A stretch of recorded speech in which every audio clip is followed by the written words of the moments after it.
Obviously, our standard of living is going to drop. In your and my lifetime, there's no way to go back to the 1950s where we were the manufacturing base of the world. It's over in so many different ways. It's over morally, socially, financially, economically. It's over.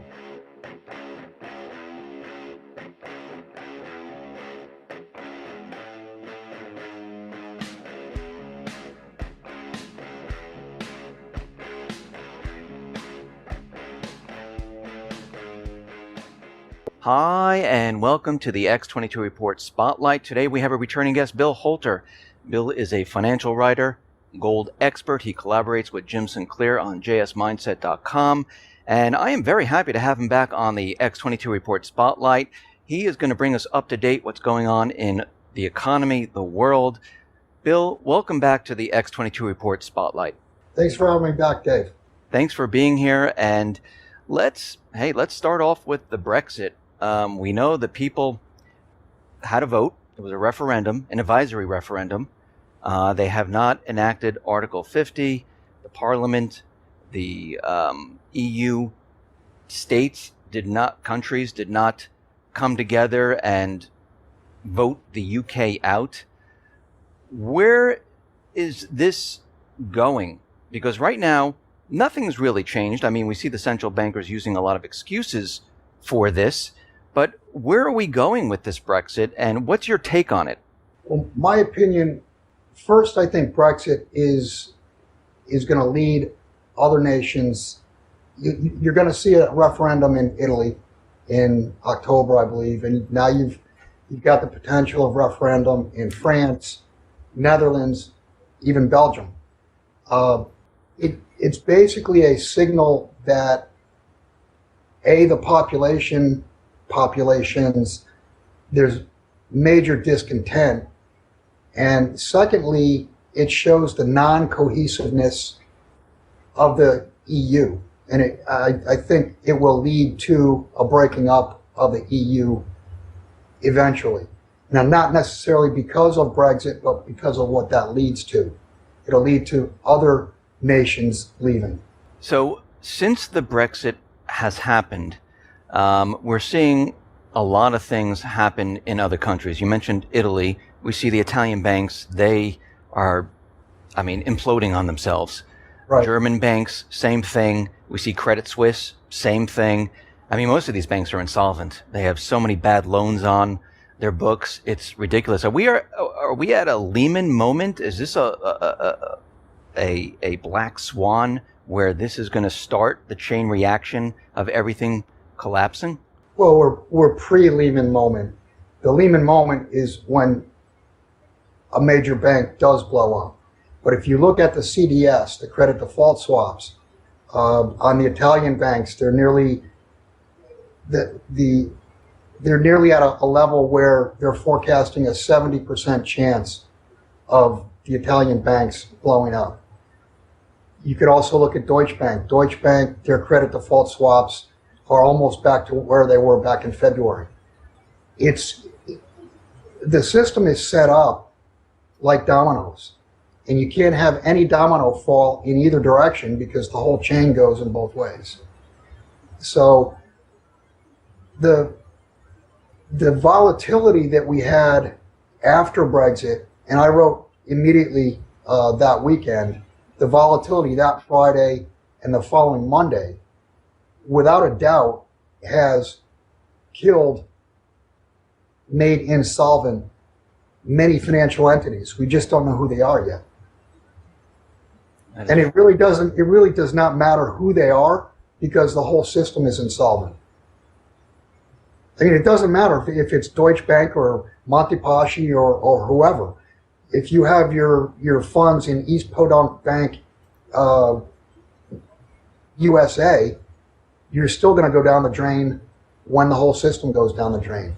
Because you can't have a major bank with hundreds of billions, or in the case of Deutsche Bank, 70 some odd trillion dollars worth of derivatives default and not take the entire system with it. It's going to take the whole system. There's not going to be any place to hide within the system. I agree with you. And you mentioned dominoes falling.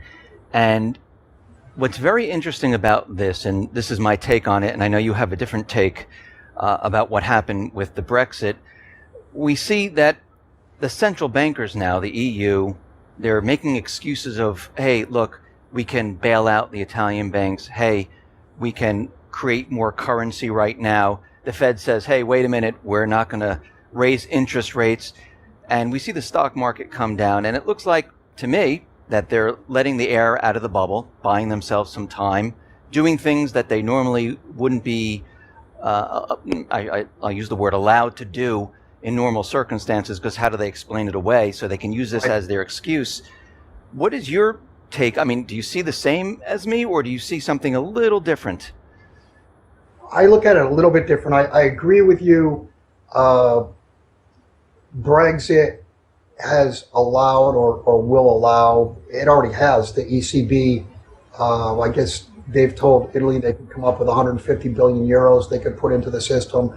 ECB put 400 billion euros into the system the day or Monday and Tuesday after Brexit. So yeah, it did allow the central banks to do things like what we did back after Lehman, TARP. My opinion differs from yours, where I believe Brexit is going to be the event that they blame. In other words, they know the system's coming down. They know that the system is untenable. They know it's coming down, but they have to have something to point at. They have to have something to blame. And I think the blame is going to be put on Brexit. None of this would have happened if the British people were not unreasonable. I think that's what's going to be said. We know this is what the central banks do. They never take blame for themselves. I mean, they always point the finger, normally at the people. Actually, the people pick up the tab. The people are in debt. The people always get blamed for everything. Right. They're never to blame. So, in your opinion, will the UK actually ever leave the EU? Who knows? I mean, the EU may break up before Britain invokes Article 50. I mean, who knows? It's kind of meaningless to wonder whether they, whether the Brits leave, don't leave, because whether they invoke Article 50 or not, there's going to be other referendums, assuming the financial system holds together up until even October, up until the Italian referendum. You're going to have the French referendum. More than likely, you'll have one in Netherlands, in Belgium. You're going to have other countries, vote to leave. You may even, it's even possible that Germany votes to leave because they don't want to foot the bill. They're going to be left holding the bag. So why would they want to stay as the center pole of this tent that everybody's, pulling on them because they're actually supporting it? You know what's very interesting is that there's a lot of talk coming out of the EU how they want to create this EU, I'll use the word empire, superstate, where they want a EU army. They want to be separate and apart from NATO. They'll work with NATO, but they want to control their own forces. They want to go into Africa and bring on more nations into the EU. And then yesterday I talked about the EU having their own border patrol, which would be released to countries if there are problems with refugees in the country. Where are they going with this? I mean, are they saying, okay, listen, we know this is happening, but we're going to become stronger from this? Or is this just all talk? I think it's a pipe dream. I don't see that as even remotely happening. For the EU is going to shrink and fall apart. They're not going to become an empire. They can't. Financially, look at it from a financial standpoint. They don't have the wealth. They don't have the stability to do it. It's not going to happen. The only thing that makes me worried is that central bankers never go down without a fight. And I'm afraid they're going to pull something out, and it will be something that we have not even expected to happen. And Well, it will probably be war. That's generally the MO is they create war. Interesting. Speaking of central bankers, I just read this morning that Ben Bernanke is going to be in Japan next week and meet with Kuroda and Abe. That will be very interesting. It very well could be the beginning of what they've talked about all along, is helicopter money. And for those people who don't understand what helicopter money is, what do you mean by helicopter money? Well, it's basically just it would amount to depositing money into the masses' accounts. Maybe the term helicopter money comes from dropping money out of helicopters for the people, or to the masses. Right. Basically, what it does is it destroys the value of whatever currency is being dropped out of the helicopter, and it creates inflation. So how is this going to help the situation? It won't. I mean, I'm not the one suggesting that they use helicopter money, but the central banks believe they have to have inflation, and in essence, they do have to have inflation to make the massive debt that's already built up payable. The debt's not payable. Right. It's gonna be a default one way or the other. Either the debt doesn't get paid, or the currencies around the world collapse to small percentages of the value of the purchasing power they have now in order to pay the debt back. So there's going to be a default one way or the other. It's either an outright default or currency devaluations. You know what's amazing about all this? We hear the central banks talk about, negative interest rates, the helicopter money, QE. At the end of all of this, what is their end game? Because none of this, everyone knows at this point that this is not going to fix anything. Are they just prolonging the inevitable? Well, they have been prolonging the inevitable. They've been prolonging the inevitable since 2008, 2009 with the various QEs, with the QEs out of Japan, out of Europe. So yeah, they're prolonging the inevitable.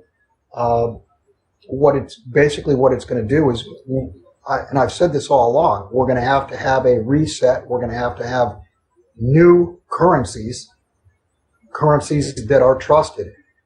And the only way to have a trusted currency is one that is ratio backed by gold.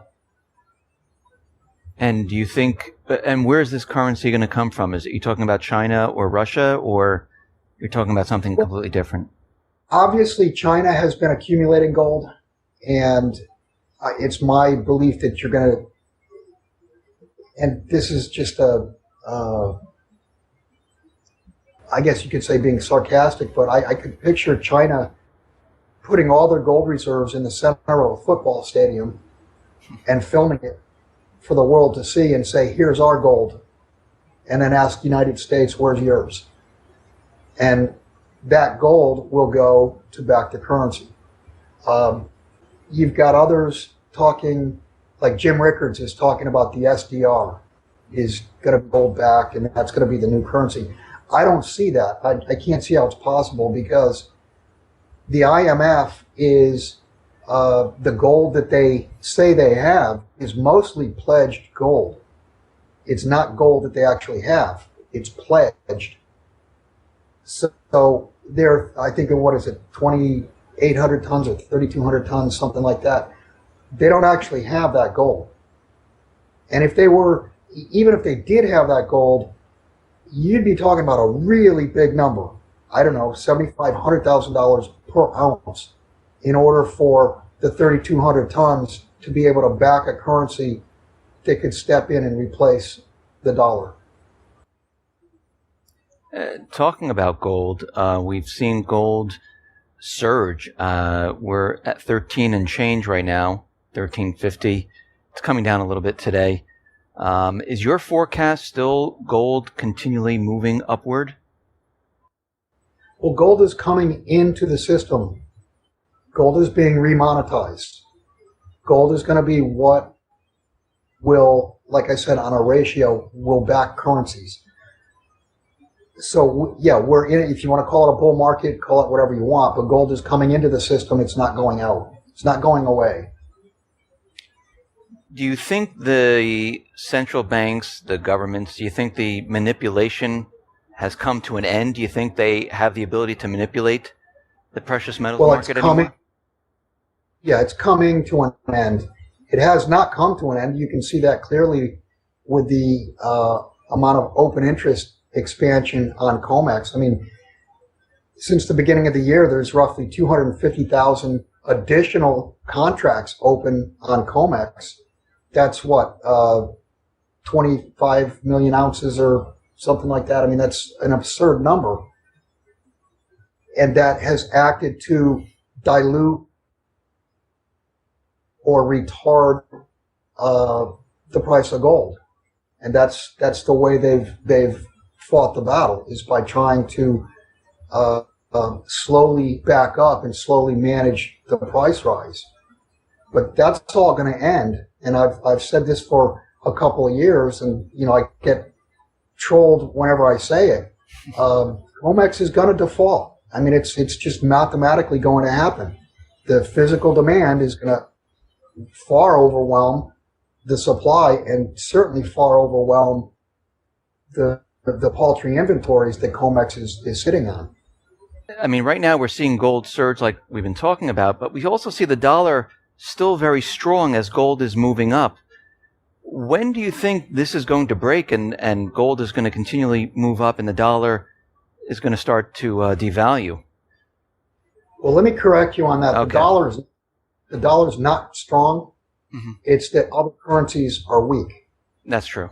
It's a basket of all fiat currencies. So you're saying that the dollar's strong. Well, yeah, it's stronger than the euro. It's stronger than the pound, the Australian dollar, the Canadian dollar, because those are so weak. If you look at gold in Canadian dollar terms, in Australian dollar terms, in British pound terms, in terms of euro, even yen, gold is either very, very close or at and making new highs versus those currencies.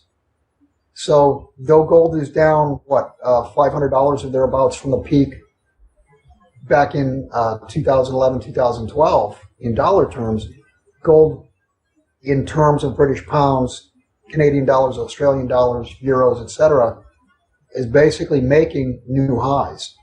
So you're watching those currencies devalue. They're devaluing versus the dollar and devaluing versus gold. So to answer your question, yeah, at some point you're going to see a major revaluation higher in gold versus the dollar, and then you'll see that all fiat currencies are collapsing. The dollar is going to be the last fiat currency to go. So we're going to see like fiat currencies in around the world all start to collapse, and then it will eventually end up here in the United States. Right. Well, you're watching that. That's what's happening right now. That's why you're seeing gold go to new highs in foreign currency terms. We have a perfect storm headed our way. When we look at the economic indicators, they're trending down. GDP, manufacturing, trucking, rail traffic. Gold is surging. Stock market's bouncing all over the place. And then we have the elections. Hillary was cleared by the FBI. And we see now we have two candidates, Hillary and Trump, that are running. We see that the U.S. is continually moving troops into the Middle East, into Eastern Europe, into the Pacific, provoking different countries, Russia, China, North Korea. Here we are. Where are we going at this point? Because we're at a point where everything is coming together right now. And do you think that these elections will happen come this fall? Well, I've said for 6 months now that I think there's less than a coin flip chance that we actually have an election. And especially if it looks like Trump is going to win, we won't have the election. Because that would basically, I do believe that he's an outsider. I don't think he's a Trojan horse. And I don't think that the power structure could allow Trump to become president, because then the supposed rule of law that we have now, which is no rule of law at all, which you saw with Hillary, a real rule of law would put all kinds of people in jail. Yeah. So to answer your question, no, I don't think there's, I suspect that there's better than a 50-50 chance that we don't even have an election. And I do believe that you're going to see financial markets collapse prior to the elections, the U.S. elections. And what will stop the elections? Is the president going to say, okay, the economy's collapsing, we just need to postpone the elections right now? Is that what you're saying? No, what I'm saying is, how could you have an election under martial law? Oh. If we're under martial law, how do you have an election? If you've got riots in the streets, how do you have an election? You can't. I mean, that's where this ultimately goes. This is a credit bubble it's collapsing, and when it does completely collapse and credit freezes up, and I've said this multiple times, distribution is going to break down. And when distribution breaks down, even if you have $100 bills in your pocket, Walmart's not going to have any goods to sell you. And you'll see the EBT, food stamp cards will cease. There wouldn't be goods anyway, but you're going to have a very hungry and very angry population. So people should be looking at Venezuela right now and taking note about what they're experiencing right now, where people are lining up to get food. People are fighting over beef. You're saying the same thing's going to happen here. Yeah, absolutely. I mean, it's the roadmap. Just look at what is happening there. Listen to accounts of what people wish they had, stocked up on, and that's what you need to be doing. I mean, you're talking about even if you have money, yeah, you can get a hamburger, but it's $170 for a hamburger. Dollars. I'm not talking about in Venezuelan bolivars or whatever. In U.S. dollars, a hamburger is $170. So the goods are just not available to be had. And that's where we're headed, because, like I said, everything runs on credit, and without credit, distribution doesn't happen. And goods don't make it to Walmart shelves. They don't make it to Main Street. So you're saying right now that you don't think we're going to make it into this fall. You think the economy is going to crash during this time period? Well, I think the financial markets are going to crash, and that will finish off what's going on in the economy. I mean, the economy's weak. Like you were talking about trucking and the Baltic Dry Index numbers, etc. Those are showing you that the economy is definitely soft and weakening all around the world. But a collapsing and collapsed financial market will bring global trade, the global economy, to a standstill. I just wanted to get into a little bit about war, and I know this is not your expertise, but I just wanted to ask you, since we're heading in this direction of the economy's crashing, no election, you still see war headed in our direction? Yeah, probably. I mean, the U.S. is running around the world poking a stick in everybody's eyes. So, and I've also said before that war would be certainly a logical thing to occur, to point at, as well our policies would have worked if it wasn't for the war. And just look at history. If you look at history for the last 2,000 years, when when trade goes bad, or when one nation defaults on another nation, they start wars. And it's the belief in Washington that war is good for the economy. It used to be that war is good for the economy. It's no longer, that's no longer the case, because what's going to happen is the U.S. no longer manufactures anything. So if we went to war over the South Sea Islands with China, or we went to war with Russia, and assuming that nuclear weapons were not used, the U.S. is going to be isolated. Our imports are just going to stop. The world won't take dollars from the U.S., and we don't have the ability to manufacture the goods that we use every day. So this time around, in my opinion, war is going to be a disaster for the U.S. financially. So what we're talking about here is an economic collapse, no elections, martial law, and war, all happening, coming up very soon. Let me ask you this. What does America look like? Like, what type of economy are we going to have after all of this? I mean, we'll no longer, I assume, be the reserve dollar of the world. So what type of lifestyle are Americans going to have? Well, obviously, our standard of living is going to drop. And in the worst case scenario, go watch the movie Mad Max. I mean, that's certainly a potential. If the credit system does seize up, then you might as well watch the Mad Max movie, because that's where we're headed. Barter, I'll give you this for that. So going after that point, you don't think we'll ever get back to the way our lives are today? To answer that question, in your and my lifetime in the United States, I think the answer is clearly no. There's no way to go back to the 1950s, where we were the manufacturing base of the world.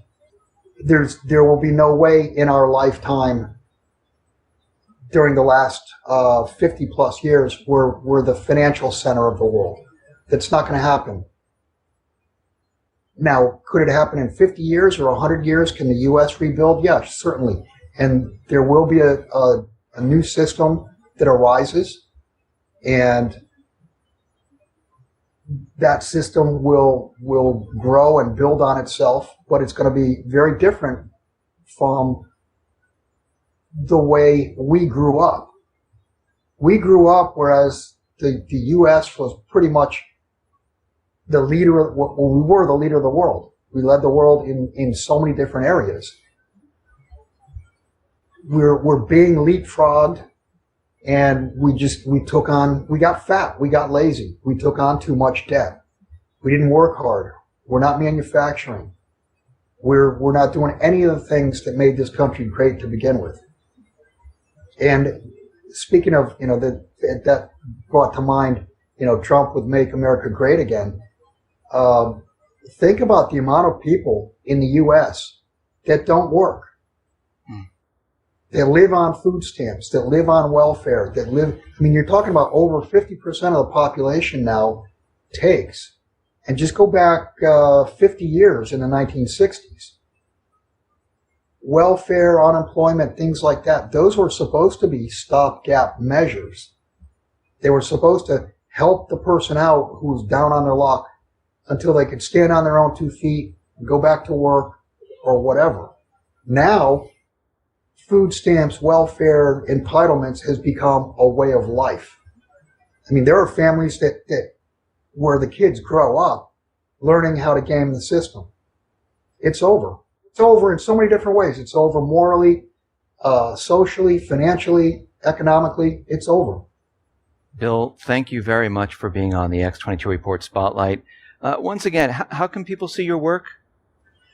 My work is put up on www.jsmindset.com, and Jim Sinclair and I do a recorded interview once a week. Bill, thank you for being on the Spotlight. Thank you, Dave.